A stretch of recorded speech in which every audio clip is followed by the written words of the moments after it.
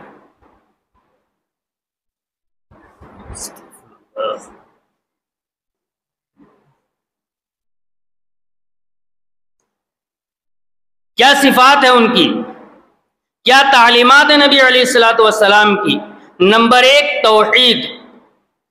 حضرت جعفر ابن ابی طالب رضی اللہ تعالیٰ عنہ نے کہا تھا کہ پہلے ہم جس دین کے اوپر تھے وہ شیطان کا دین تھا، نبی اکرم صلی اللہ علیہ وسلم آئے ہیں تو انہوں نے ہمیں توحید کی تعلیم دی، سچائی کی تعلیم دی، امانت داری کی تعلیم دی، صلہ رحمی کی تعلیم دی، پڑوسیوں کے ساتھ اچھا سلوک کرنے کی تعلیم دی، حرام کاموں سے پرہیز کرنے کی تعلیم دی، خوریزی سے بچنے کی تعلیم دی، بدکاری سے بچنے کی تعلیم دی، جھوٹی بات سے پرہیز کرنے کی تعلیم دی، یتیم کا مال کھانے سے پرہیز کرنے کی تعلیم دی، عورتوں پر الزام تراشی سے بچنے کی تعلیم دی، نماز قائم کرنا، زکوٰۃ دینا اور روزہ رکھنا۔ ان تعلیمات میں یہ ساری تعلیمات انہوں نے گنوائی ہیں، جس کے اندر نماز، روزہ اور زکوٰۃ کو چھوڑ دیا جائے، باقی سب کا تعلق اخلاقیات سے ہے۔ یہ حضرت جعفر ابن ابی طالب رضی اللہ تعالی عنہ نے نبی اکرم صلی اللہ علیہ وسلم کی تعلیمات بتائی ہیں کہ یہ تعلیمات نبی علیہ الصلوۃ والسلام کی۔ سلسلہ اور آگے بڑھا، جب مکہ والوں نے دیکھا کسی بھی طور پر کوئی صورت نہیں بن رہی ہے ان کو روکنے کی، ایک واقعہ اور حضرت عمر رضی اللہ تعالیٰ عنہ کے ایمان لانے کا۔ عمر رضی اللہ تعالیٰ عنہ اپنا واقعہ بیان کرتے ہیں کہ ابو جہل نے یہ اعلان کیا کہ جو محمد صلی اللہ علیہ وسلم کا نعوذ باللہ سر لے کر آئے گا اس کو 100 اونٹ انعام میں ملے گا۔ عمر رضی اللہ تعالیٰ عنہ پہنچے ابو جہل کے پاس، تمہاری طرف سے یہ اعلان ہوا ہے، بات صحیح ہے؟ اس نے کہا بالکل صحیح ہے۔ کہا میں اپنے گھر سے تلوار لے کر نکلا، راستے میں کچھ لوگ بکری ذبح کر رہے تھے یا بچڑا ذبح کر رہے تھے، میں بھی رک گیا دیکھنے کے لیے، تو وہاں ایک آواز سنائی دی، جس آواز کے اندر گویا کہ وہ آواز بچڑے کے اندر سے نکل رہی تھی، جس آواز کے اندر اس بات کی طرف اشارہ تھا، الفاظ میرے ذہن سے نکل گئے کہ وہ کتنی بہترین آواز ہے، جو آواز یہ بتلا رہی ہے کہ میں اللہ کے علاوہ کوئی معبود نہیں اور میں اللہ کا بھیجا ہوا رسول ہوں۔ عمر رضی اللہ تعالیٰ عنہ کہتے ہیں مجھے یہ گمان تو ہو گیا کہ یہ آواز میرے لیے ہی آئی ہے، لیکن میں اپنے ارادے پر قائم رہا۔ آگے بڑھا تو ایک صحابی ملے اور انہوں نے کہا اس دوپہر کے اندر کہاں جا رہے ہو؟ واقعہ آپ نے بار بار پڑھا ہے کہ انہوں نے پھر کہا کہ اپنے گھر کی خبر لیجئے، پہنچے ہیں اپنے بہن بہنوئی کو بری طرح مارا ہے اس جرم کے اندر کہ وہ ایمان لے آئیں۔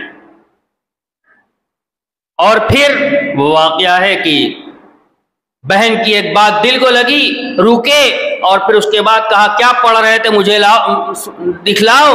تو بہن نے کیا جواب دیا؟ انک رجس وانہ لا یمسہ الا المطہرون. تم گندے آدمی، اس کو تو پاک لوگ چھوتے ہیں، اس حالت میں تم چھو ہی نہیں سکتے. بہرحال نہلا دھلا کر پھر قرآن پاک سامنے رکھی گئی تو ان کی زبان سے اننی انا اللہ لا الہ الا انا فاعبدنی سورہ طٰ پڑھا ہے. کا بہترین کلام ہے. خباب بن الارت رضی اللہ تعالیٰ عنہ نکل کے آگے کہ عمر، میں نے نبی علیہ الصلوۃ والسلام کو سنا ہے دعا کرتے ہوئے، تمہارے حق میں لگتا ہے دعا قبول ہو گئی. جب آپ نے کہا کہ مجھے نبی علیہ الصلوۃ والسلام کے پاس لے چلو تو نکل کے آ گئے. یعنی تکلیف پہنچانے کے اندر اس بات کا بھی کوئی امتیاز نہیں تھا کہ وہ اپنا سگا تو نہیں ہے، حتیٰ کہ اپنی بہن کو بھی تکلیف پہنچانے پر تیار تھے. جرم کیا ہے؟ ایمان لانا.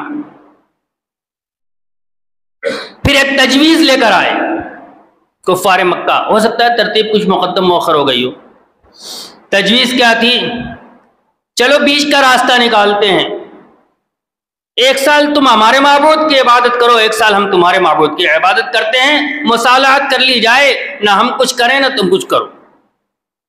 جواب اللہ تبارک و تعالی نے دیا قل یا ایھا الکافرون لا اعبد ما تعبدون ولا انتم عابدون ما اعبد ولا انا عابد ما عبدتم ولا انتم عابدون ما اعبد لکم دینکم ولی دین. نہ تم میرے معبود کی عبادت کرو گے نہ ہم تمہارے معبود کی عبادت کریں گے، تمہارے لیے تمہارا دین، ہمارے لیے ہمارا دین. لکم دینکم ولی دین. یہ ان کی جو درخواست تھی وہ رد کر دی اللہ تبارک و تعالی. پھر وہ واقعہ آیا ہے شعب ابی طالب کا. کفار مکہ نے یہ معاہدہ کیا یہ کسی طرح نہیں رکتے تو اب ان کا بائیکاٹ کیا جائے گا. ان کا بائیکاٹ کیا جائے گا. کوئی ان سے تعلق نہیں رکھے گا، جو تعلق رکھے گا اس سے بھی اس کا بھی بائیکاٹ کر لیا جائے گا. اور بائیکاٹ ایسا ہوگا کہ جو حمایت کرنے والے وہ بھی وہیں جائیں. چنانچہ ابو طالب حضرت نبی اکرم صلی اللہ علیہ وسلم کے چچا جو ایمان نہیں لائے تھے لیکن ساتھ دینے کے جرم میں وہ بھی شعب ابی طالب کے اندر محبوس ہوئے تھے اور بائیکاٹ ہوا تھا ان کا. 3 سال تک یہ بائیکاٹ رہا. کسی طرح کی کوئی مدد نہ فراہم کی جائے. لیکن بہرحال تھے تو یہ بھی عرب قریش، اور وہاں جو قبیلہ رہ رہا تھا وہ بھی قریش تھے. کچھ لوگوں کو رحم آتا تھا لیکن ان کی آواز دبا دی جاتی تھی. ایک دن ایک صاحب اسی طرح ابو البختری غالباً نام ہے، جا رہے تھے مدد کرنے کے لیے کچھ غلہ لے کر اپنے کسی رشتہ دار کے لیے. ابو جہل نے دیکھ لیا کہ تم ان کی مدد کرتے ہو، میں تمہیں لوگوں کے سامنے رسوا کروں گا. چنانچہ ابو البختری اور 5 افراد تھے. ان 5 لوگوں نے آپس میں یکے بعد دیگرے ایک دوسرے سے مل کر یہ طے کیا کہ ہمارے اپنے لوگ، ہمارے رشتہ دار، ہم تو سب کچھ اپنی مرضی مطابق کریں اور یہ لوگ ایسی حالت کے اندر رہیں، یہ ہم سے برداشت نہیں ہوتا. اب اس معاہدے کو توڑا جائے گا. یکے بعد دیگرے 5 آدمی ہم نوا بنے. ان میں سے ایک صاحب نے کہا کہ صبح یہ معاملہ میں اٹھاؤں گا. مسجد کے اندر سب اکٹھے ہوتے تھے حرم کے اندر، جب سردار سب آ جائیں گے تو میں یہ معاملہ اٹھاؤں گا، تم لوگ تائید کرنا. چنانچہ ہوا اگلے دن وہی. ان لوگوں نے تائید کی تو جنہوں نے ابتدا کی تھی غالباً زہیر نام تھا، انہوں نے کہا کہ وہ معاہدہ پھاڑا جائے گا. جس معاہدے کی بنیاد پر ہمارے اپنے لوگ اس وادی کے اندر محبوس ہے وہ معاہدہ پھاڑا جائے گا. تو ابو جہل نے کہا قسم خدا کی وہ معاہدہ کبھی پھاڑا نہیں جائے گا. ادھر یہ گفتگو چل رہی تھی کہ ادھر اللہ کے نبی صلی اللہ علیہ وسلم نے حضرت ابو طالب کو یہ خبر دی کہ مجھے اللہ تبارک و تعالیٰ کی طرف سے یہ خبر دی گئی ہے کہ جو معاہدہ لکھا گیا تھا ہمارے بائیکاٹ کا اس کو دیمک کھا گیا ہے. ابو طالب انہوں نے خبر دی کفار سرداران قریش کو کہ ایسا ایسا ہوا ہے اور میرے بھتیجے نے آج تک جھوٹ نہیں بولا ہے، لہذا یہ بات طے ہے اگر اس نے سچ بولا ہے تو تم ہمارے اوپر سے یہ مصیبتیں ختم کر دو گے، اور اگر اس نے جھوٹ بولا ہے تو وہ تمہارے حوالے ہے، جو چاہے تم اس کے ساتھ کرنا۔ چنانچہ معاہدہ لایا گیا تو سوائے اللہ کے نام کے پورا معاہدہ دمک چاٹ چکا تھا، اور یہاں سے اللہ تبارک و تعالیٰ نے ان کی رہائی کی صورت پیدا کر دی۔ پھر بھی مصیبتوں کا سلسلہ ختم نہیں ہوا۔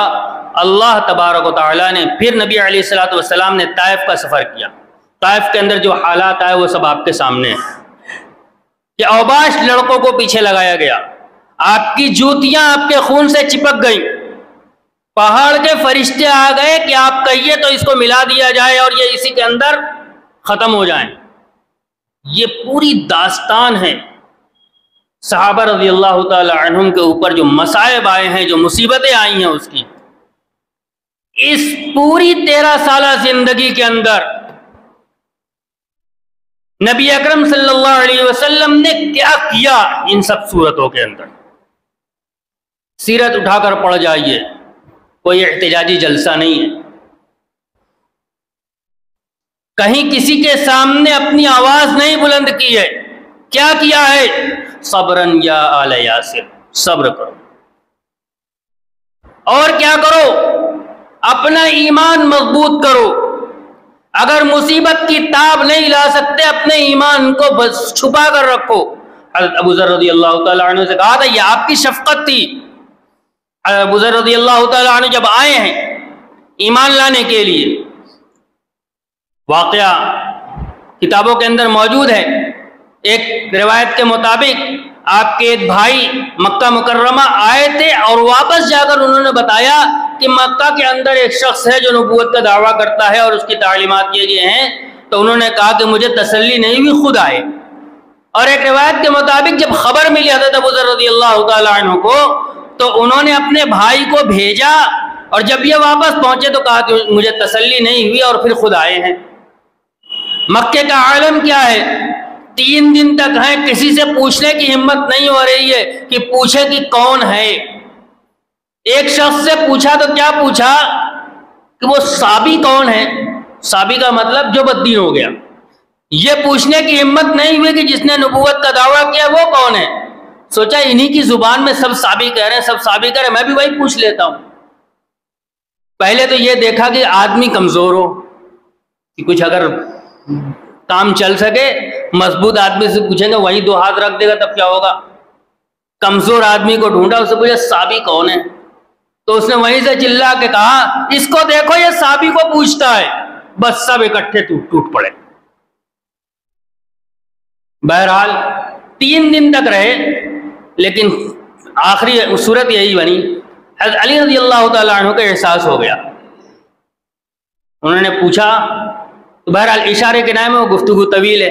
علی رضی اللہ تعالیٰ عنہ اگلے دن دار ارقم کی طرف لے چلے، تو طریقہ کیا تھا، ساتھ میں مت چلنا، لوگ جان جائیں گے میرے ساتھ تو تمہاری خیر نہیں ہوگی، اور اگر مجھے لگے گا کہ کوئی پہچان رہا ہے، کوئی سمجھنے کی کوشش کر رہا ہے، تو میں اپنے کسی کام میں لگ جاؤں گا، جوتا درست کرنے لگوں گا، پیشاب کرنے کے لیے ایک طرف ہو جاؤں گا، اور تم آگے بڑھ جانا۔ پہنچے ہیں نبی علیہ الصلوۃ والسلام کے پاس، ایمان لائے ہیں۔ تو اللہ کے نبی صلی اللہ علیہ وسلم نے کیا فرمایا، تم ایمان لے آئے ہو، اپنے قبیلے میں واپس چلے جاؤ، اپنے ایمان کو چھپا کر رکھنا، اور جب ہمارا غلبہ ان قریب ہو جائے گا پھر تم آ جانا۔ ابو ذر رضی اللہ تعالیٰ عنہ کی جوش ایمانی کا ان بے ایمانوں کے درمیان جا کر کلمہ پڑھوں گا زور سے۔ 3 دن تک یہ ہوا، تینوں دن حضرت عباس رضی اللہ تعالیٰ عنہ نے ان کو بچایا ہے، جو اس وقت ایمان نہیں لائے تھے، اور وجہ یہ بتلائی کہ کس کو مار رہے، یہ قبیلہ غفار کا شخص ہے، تمہارے شام جو تجارت کے لیے جاتے ہو راستہ وہی ہے، اگر اس کو کچھ ہو گیا تمہاری تجارت بند ہو جائے گی۔ تو ایمان یہ بنیاد تھی، حالات ایسے تھے، لیکن ان سب کے باوجود پوری سیرت کے اندر، مکی زندگی کے اندر 2 چیزیں ملتی ہیں۔ اپنے ایمان کو مضبوط کرو، اپنی دعوت کو لوگوں تک پہنچاؤ، لوگوں کو ایمان کے اندر داخل کرو، اپنے اخلاق کو پیش کرو، اور صبر اور استقامت کو مضبوطی سے تھام لو۔ طائف کے موقع پر جب پہاڑ کے فرشتے نے کہا تھا کہ اگر آپ اجازت دیں تو میں ان پہاڑوں کو ملا دوں، تو کیا کہا تھا آپ نے؟ نہیں، ہو سکتا ہے ان کی نسلوں میں سے ایسے لوگ پیدا ہوں جو میرے اوپر ایمان لے آئیں۔ اور جملہ مجھے ذہن میں نہیں ہے کب کہا تھا نبی علیہ الصلوۃ والسلام نے۔ آپ نے یہ بھی فرمایا ایک جگہ کہ اے اللہ میری قوم کو ہدایت فرما فإنہم لا یعلمون، یہ جانتے نہیں ہیں۔ اگر غلط ہوگا تو ہمارے اساتذہ ہیں وہ اس کی درست فرما دیں گے۔ اے اللہ میری قوم کو ہدایت فرما، یہ لوگ جانتے نہیں ہیں۔ پوری سی مکی زندگی کے اندر ایمان کی مضبوطی، صبر و استقامت، آئندہ کے لیے لائے عمل، یہ ساری چیزیں ملتی ہیں۔ یہ ساری گفتگو میں نے اس تناظر کے اندر کی ہے کہ یہ وہ موقع ہے جب مسلمان اقلیت کے اندر ہیں۔ کیا لائے عمل ہونا چاہیے؟ ہمارا علمیہ یہ ہے اور ہمارے جوشیلے افراد کا طریقہ یہ ہے کہ مدنی زندگی کو سامنے رکھتے ہیں۔ جس وقت نبی اکرم صلی اللہ علیہ وسلم بحیثیت حاکم ہیں، آپ کے ساتھ ایک رعایا ہے، آپ کی ایک حکومت ہے، اور مدنی زندگی کو سامنے رکھ کے کہتے ہیں کہ جب حضرت ابو سفیان شام کے سفر کے لیے گئے ہیں اور اس بات کا اندیشہ ہے کہ آئندہ یہ ہمارے لیے نقصان دہ ہوں گے، تو ان کا قلع کما کرنے کے لیے بدر کے اندر موجود ہیں، سامنے سے مقابلہ کیا ہے۔ آج وہ صورت کیوں نہیں اختیار کی جاتی؟ کیا ہم بزدل ہیں؟ اگر اس کا نام بزدلی ہے تو مکہ کی پوری زندگی کے بارے میں ہم فیصلہ خود کر لیں۔ حکمت عملی، سیاست کس چیز کا نام ہے؟ لا تلقوا بأیدیکم الی التہلکہ، اپنے آپ کو ہلاکت میں ڈالنے کا نام سیاست نہیں ہے۔ 13 سالہ زندگی ہے، اس پوری زندگی کے اندر صبر کی تلقین ہے، ایمان کی مضبوطی ہے۔ لہذا ہر وہ معاشرہ، ہر وہ علاقہ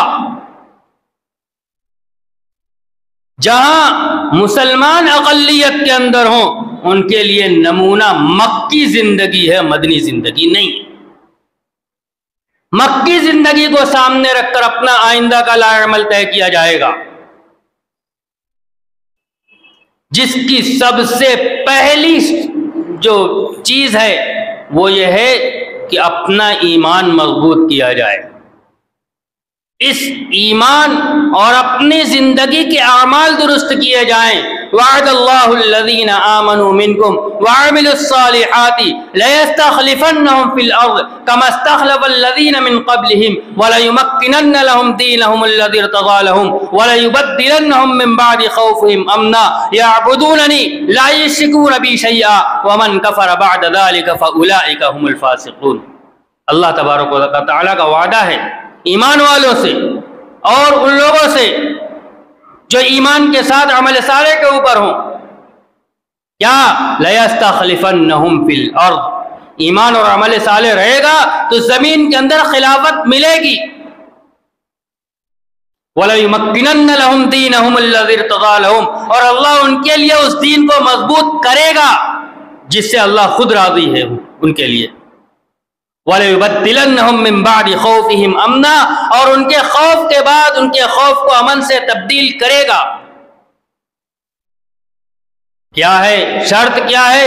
يَعْبُدُونَنِي لَا يُشْرِكُونَ بِي شَيْئًا، اپنے ایمان پر مضبوطی سے قائم رہیں، میری عبادت کرتے رہیں، میرے ساتھ کسی کو شریک نہ کریں، مصالحت اور موقع پرستی اور مصلحت کا نام پر ایمان کے ساتھ آمیزش نہ کریں، جیسا دیش ویسا بھیس نہیں چلے گا، اپنا ایمان مضبوط رکھا جائے گا۔ حالات جیسے بھی آ جائیں ایمان ویسے ہی ہونا چاہیے۔ حالات کے آنے پر اپنے اندر تبدیلی نہیں لائی جائے گی، ایمانی اعمال اور ایمانی تقاضوں کے ساتھ مصالحت نہیں کی جائے گی، بلکہ ایمان پر مضبوط رہا جائے گا۔ سب سے پہلا کام ہے ایمان، اپنا ایمان مضبوط کرنا، اس ایمان کے ساتھ عمل صالح اور اس ایمان کی دعوت، دوسروں تک اس کو پہنچانا ہے کیا؟ یہی طریقہ رہا ہے مکی زندگی کے اندر، خود ایمان پر مضبوط رہے، روزانہ ہر آدمی دعوت دیتا تھا اور کسی کو لا کر ایمان کے اندر داخل کرتا تھا۔ تیسرے، اپنی معاشرتی زندگی کو بہترین بنانا، میں نے جو گنتی گنائی تھی، پڑوسیوں کے ساتھ حسن سلوک، اخلاق کریمانہ، اس کو اختیار کرنا۔ صحابہ رضی اللہ تعالی عنہم کی زندگی کے اندر یہ چیز بدرجہ اتم موجود تھی کہ جو صفت نبی علیہ الصلوۃ والسلام کی ہے وہ صفت تمام صحابہ رضی اللہ تعالی عنہم کے اندر تھی۔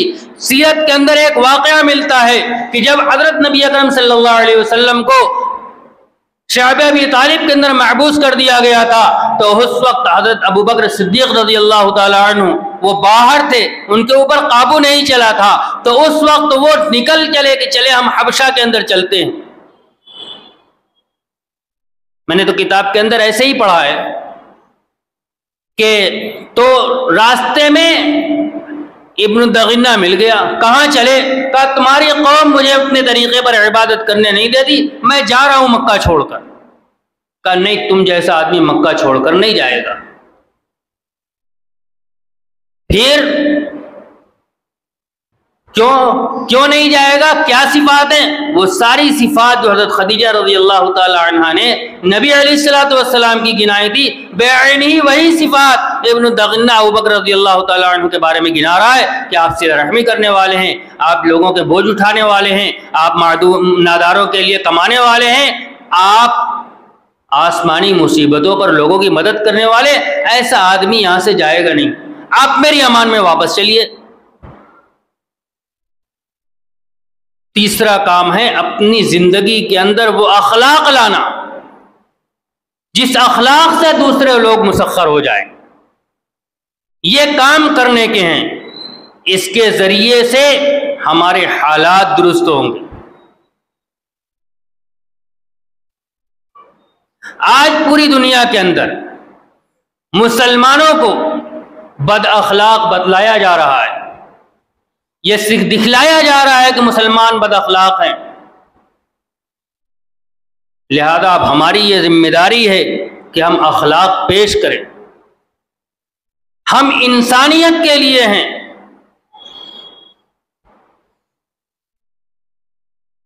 خیر الناس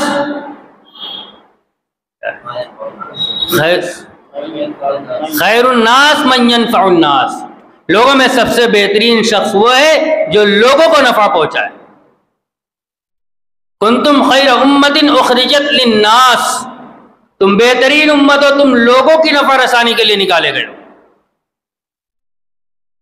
ہم اپنی گریبان کے اندر جھانک کے دیکھیں کہ ہم نے انسانیت کی نفع کے لیے کیا کام کیا ہے۔ کیا ہمارا ذہن بھی اسی طرح نہیں چلتا جیسے دوسروں کا چلتا ہے کہ اس سے مسلمانوں کو کیا فائدہ ہوگا؟